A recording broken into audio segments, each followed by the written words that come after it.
ได้รับการมอบหมายจากท่านประธานศูนย์กลางแนวลาวสร้างชาติปฏิบัติตามพระบทบาท10 นาทีที่ได้ระบุอยู่ในรัฐธรรมนูญแห่งสปป.ลาวกฎหมายไว้โดยสภาแห่งชาติ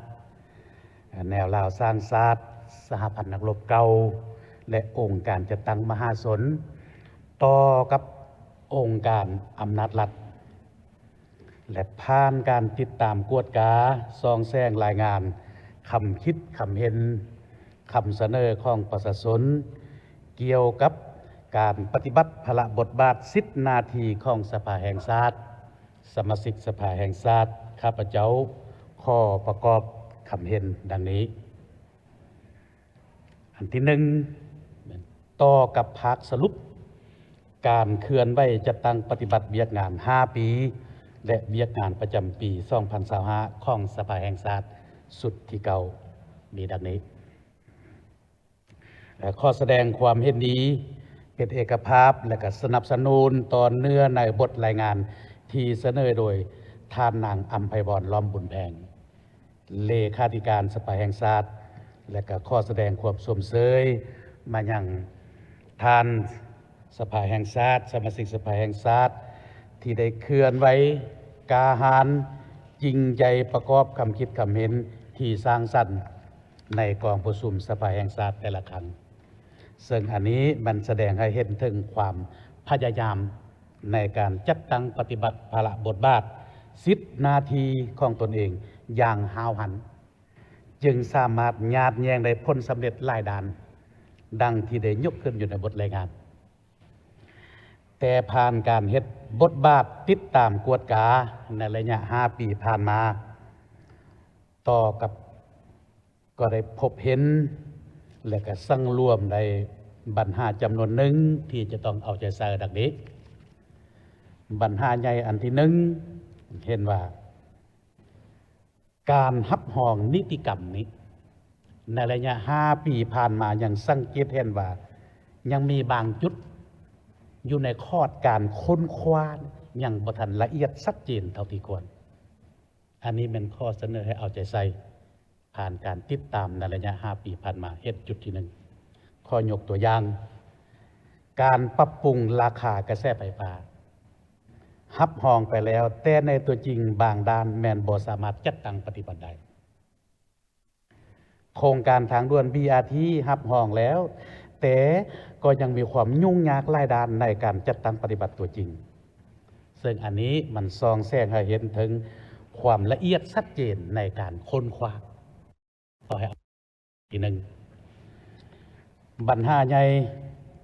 จุดใหญ่อันที่สองนี้ติดตามกวดกาสุกยูการปฏิบัติกฎหมายก็คือการปฏิบัติบรรดานิติกรรมลุมกฎหมายก็เห็นว่าบางจุด5 ปีผ่านมาแม่นยังบ่ทันแข็งแรงเป็นต้นแม่นพวกเฮาเฮ็ดนำกันเช่นว่าปัญหาบ่แฮปัญหาพื้นฐานโครงล่างปัญหายาเสพติดปัญหาการขาดแคลนแรงงานปัญหาการตัวยั่วลอกลวงทางออนไลน์และอื่นๆที่ว่าเกิดมีปรากฏการณ์ย่อท้อเกิดขึ้นอย่างกว้างขวางแต่ว่าก็เห็นว่ากลไกการแก้ไขก็เห็นว่ายังบ่ทันแข็งแรงฉะนั้นขอให้มีการติดตามกวดกาสุกยูภาคส่วนเกี่ยวข้องให้เข้มงวดทางด้านกฎหมายแท้ๆปัญหาที่เกิดขึ้นนั้นเป็นยังมันจึงเกิดขึ้นอันนั้นก็แม่นย้อนอยู่ในกลไกพวกเขาบ่เข้มงวดทางด้านกฎหมายอันนี้แม่นปัญหาที่2ที่พบเห็นในระยะ5 ปีผ่านมาและปัญหาที่3ต่อกับสมาชิกสภาการเฮ็ดบทบาทในฐานะเป็นตัวแทนของประชาชนบางท่านนั้นเห็นว่ายังเฮ็ดบ่ทันได้ดีเท่าที่ควรใน5 ปีผ่านมาสังเกตเห็น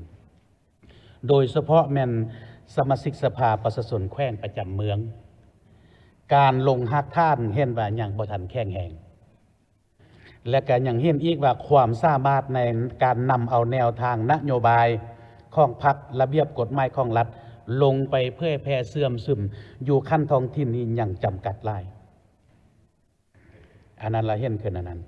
ซึ่งอันนี้แม่นปัญหาใหญ่ที่สังรวมในระยะ5 ปีผ่านมา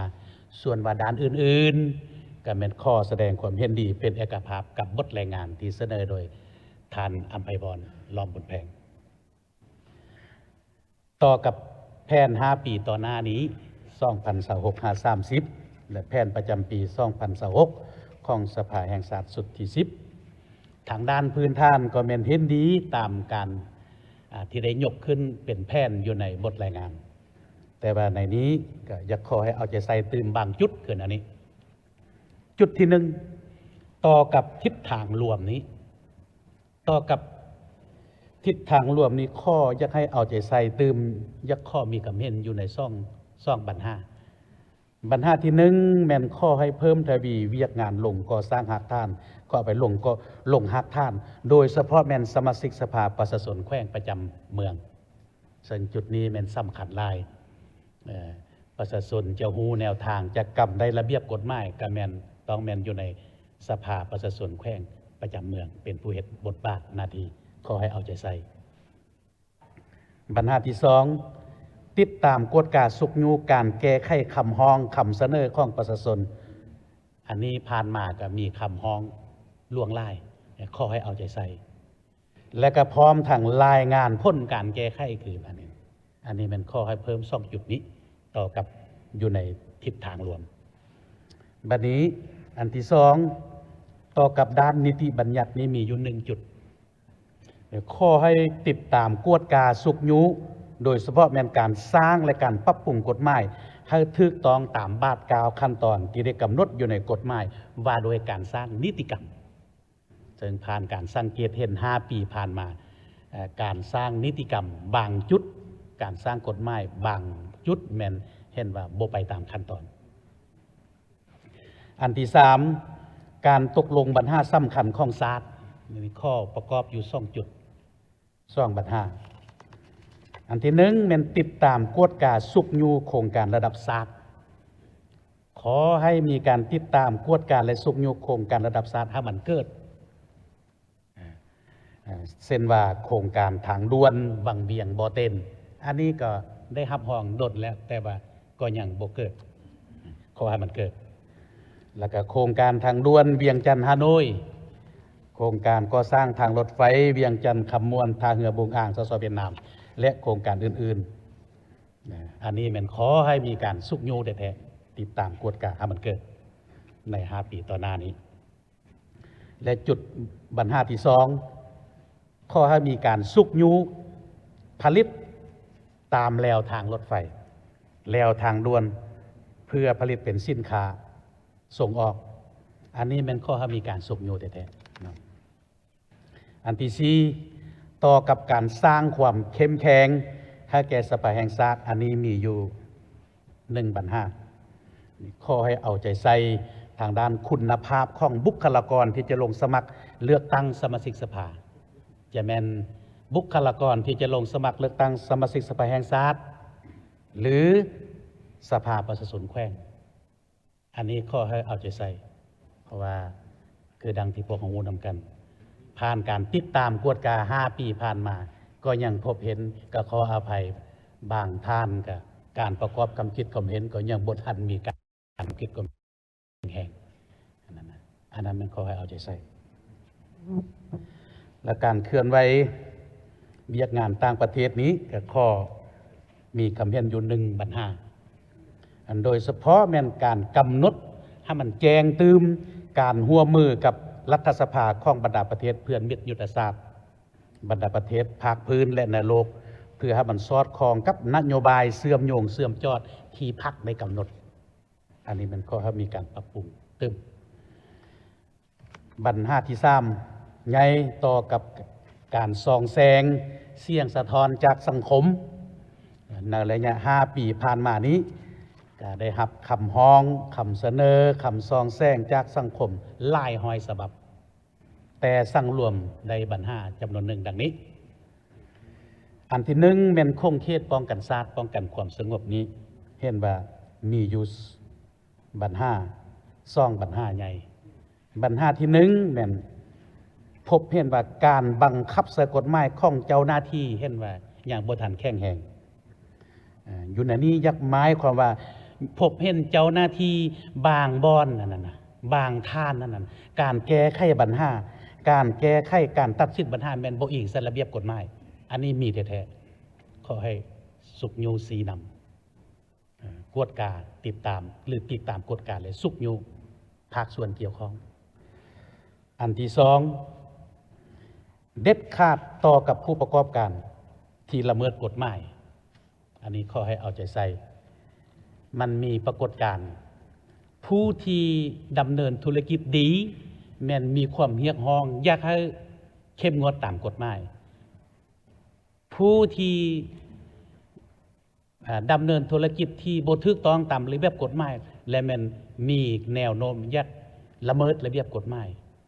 อันนั้นเป็นอันนั้นฉะนั้นขอให้เอาใจใส่2จุดนี้อันที่สองโครงเขตเศรษฐกิจมีอยู่4จุดเรียกว่า4ปัญหาน้อยอันที่1ปัญหาความยุ่งยากทางด้านเศรษฐกิจคือดังที่พวกเรารู้นำกันชีวิตการเป็นอยู่ของประชาชนพนักงานทหารตำรวจแม่นมีความยุ่งยากฟืดเครื่องแท้อันนี้แม่นข้อห้ามมีการสุกยุหรือว่าติดตามกวดกาสุกยุภาคส่วนเกี่ยวข้องแก้ไขอันที่สองแม่นปัญหาที่ดินโดยเฉพาะแม่นความขัดแย้งข้อขัดแย้งทางด้านที่ดินอันนี้ก็ข้อให้ภาคส่วนเกี่ยวข้องเอาใจใส่อันที่สามปัญหาผลกระทบจากการขุดค้นบ่อแฮก็คือดังพวกเขางูนำกันการขุดค้นบ่อแฮเป็นต้นแม่นซ่านตกค้างอันนี้นี่ก็ตามการซองแซงกับมีไล่คำคิดกับเห็นเสนอมามีไล่ปรากฏการณ์ที่มันเกิดขึ้นแต่กับบริหับการสรุปว่ามันยั่งแท้ตัวอย่างว่าป่าบันห้าป่าตายสัตว์เลี้ยงของประชาชนตายแต่ก็บ่ได้มีการสรุปว่าตายย้อนยั่งแท้ย้อนสาเหตุยังอันนี้บ่ได้มีการสรุปอันนี้คำซองแซงขอให้เอาใจใส่ปัญหาที่4ปัญหาพื้นฐานโครงล่างเป็นต้นแม่นเส้นทางคมนาคมอันนี้ก็ยุ่งยากหลายขอให้มีการติดตามกวดกาสุกยุภาคส่วนเกี่ยวข้องเข้มงวดตามกฎหมายทางหลวงบ่ได้เขียนเนาะว่าถ้ามันอ้วยขึ้นอันนี้บ่แม่นมันต้องได้รับประกันบ่ให้เป็นอัมพาตอันนี้ข้อให้สุกยุสีนำอันที่3ด้านเวียกวัฒนธรรมสังคมนี้มีอยู่4จุดตามห้างเสียงสังรวมได้1แม่นปัญหาจรรยาบรรณจรรยธรรมของแพทย์หมอนี้ปัญหาจรรยาบรรณจรรยธรรมของครูอาจารย์อันนี้ข้อให้ภาคส่วนเกี่ยวข้องเอาใจใส่สุกยุเนาะปัญหาที่2แม่นปัญหาภาระการเรียนการลังไล่ไปออกแห่งงานอยู่ต่างประเทศอันที่3แม่นปัญหายาเสพติดปัญหาค่านิยมที่บ่ถูกต้องตามฮีตของประเพณี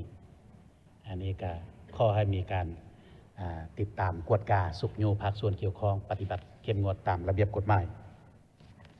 อันที่4การขาดแคลนแรงงานและอื่นๆอันนี้ก็ข้อให้มีการสุกยุ